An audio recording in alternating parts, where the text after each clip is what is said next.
জন্য শুভকামনা রইল।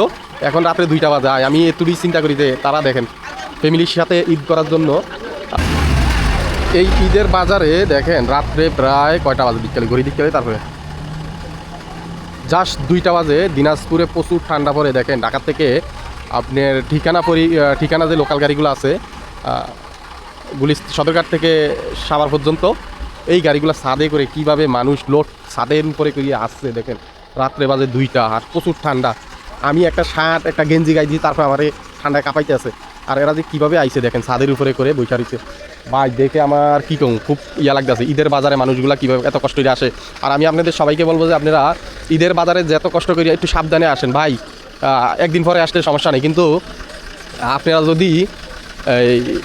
আপনারা যদি এত কষ্ট করে আসেন, রাস্তাঘাটের যে অবস্থা যেই দেখেন পুরা কি বলবো, পুরো মানে ছাদের উপরে কিভাবে আসলো। ঠিকানা গাড়িতে মানুষ আসবে ধরেন 40 জন, ওই জায়গায় মানুষ আইছে মনে হয় 100 জনের উপরে। ছাদেই আছে মানে 20-25 জনের উপরে আছে ছাদে। দেখেন এই গাড়িটা ঢাকাতে এটা নিয়ে আইছে, এই গাড়ির সিসি কতটুকু, তারপরে আইসে রিক্স নিয়ে যাক সবাই ফ্যামিলির সাথে ঈদ করবে এই জন্য আসছে।